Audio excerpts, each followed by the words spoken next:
Hello friends, we are in the second of our series of 4 movies and 1 TV series. Once again, I made a compilation of movies that I enjoy watching. The Power of the Dog movie is adapted from Thomas Savage's novel of the same name. It is about the conflict between two brothers who own a wealthy ranch in Montana in the 1920s. One of the brothers in the movie, Phil, is a rude and cruel man. While running the farm, he was influenced by a man named Bronco, Henry, whom he had admired in the past. He is hostile towards his brother George and his new wife Rose, harassing Rose and her son Peter, while also becoming interested in Peter. The other brother in the movie, George, is the exact opposite character of Phil, a gentle, quiet and easygoing man. He falls in love with Rose and marries her. He tries to stand up to Phil's mistreatment of Rose and Peter. He wants to break the bond between them and be happy with Rose and Peter. Rose is a woman torn between Phil and George. When he comes to George's house, he is harassed by Phil.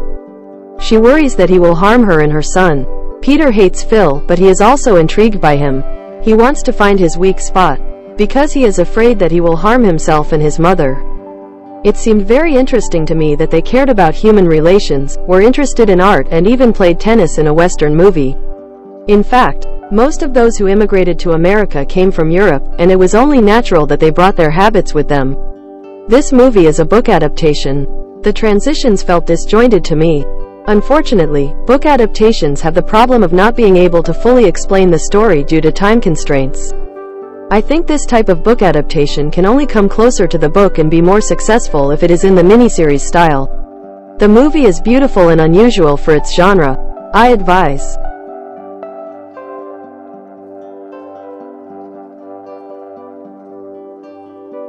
"1922", it is a 2017 horror drama film adapted from Stephen King's novella of the same name.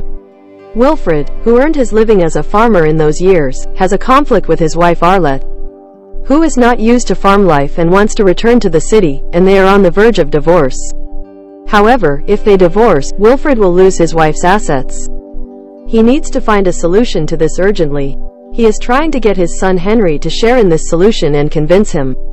The movie begins with a confession letter told by Wilfred. Wilfred opposes his wife's desire to sell his inherited land and decides to stop her. He convinces his son Henry to help him in exchange for not breaking up with his girlfriend Shannon. However, after what happened, Wilfred and Henry's lives are turned upside down. Wilfred begins to be disturbed by mice on the farm. Wilfred is completely devastated after what happened. His farm is ruined and overrun with mice.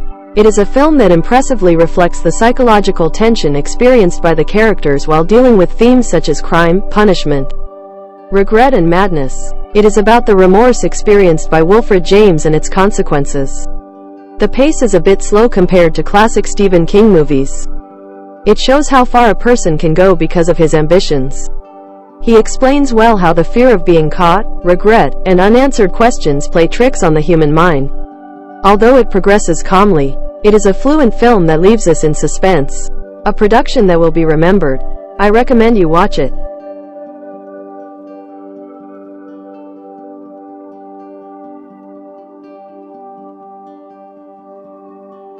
Daniel Blake, is a British drama film. It won the Palme d'Or at the 2016 Cannes Film Festival.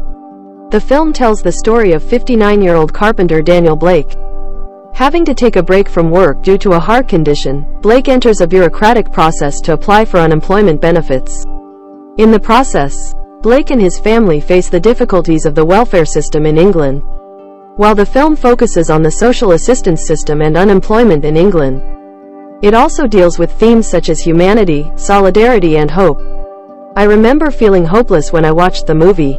It shows that even in countries we consider developed, the bureaucracy is so cumbersome. The selfish institution called the state comes before human life, and people suffer in order to get their rights, and you become even more sad. It was a memorable movie for me. I strongly recommend it.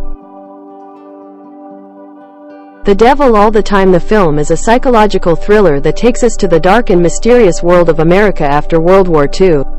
Adapted from Donald Ray Pollock's novel of the same name. The movie takes place in Ohio and West Virginia.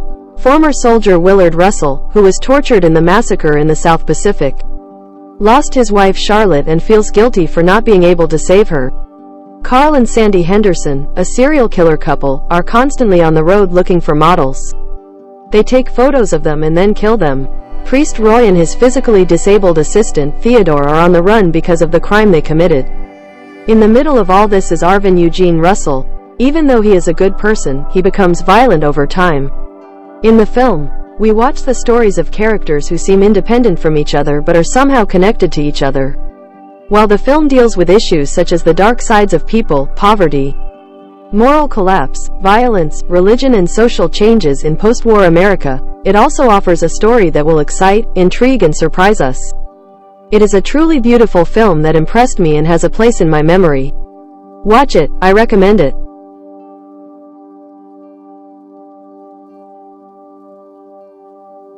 The White Lotus is an American black comedy drama created by Mike White. The series, whose first season was published in 2021, consists of 6 episodes and takes place in Hawaii. The second season, published in 2022, consists of 6 episodes and takes place in Sicily, Italy. Although the series ostensibly deals with the lives of guests and employees at the resort, it deals with underlying themes of racism, murder and exploitation. At the resort, guests expect to be treated like royalty throughout their stay. They enjoy the relaxing and rejuvenating experience given to them. As you get closer to the seemingly perfect landscape, complex truths in the lives of the cheerful hotel staff are revealed. Hotel employees, who offer endless hospitality to guests, sometimes become exasperated by strange requests from them. However, the film's humorous approach helps us look at all the characters objectively. We learn the dramatic stories behind each character. These stories manifest themselves as substance addictions, obsession with the perfect holiday, psychological conflicts and health concerns, and all of these are told to us in a humorous manner. I love this series very much. Pastoral tones give a perfect holiday atmosphere. The series draws you in. It is both fluent and very entertaining. There were also a few scenes that surprised me. After watching it, you will be as happy as if you went on vacation. I definitely recommend it.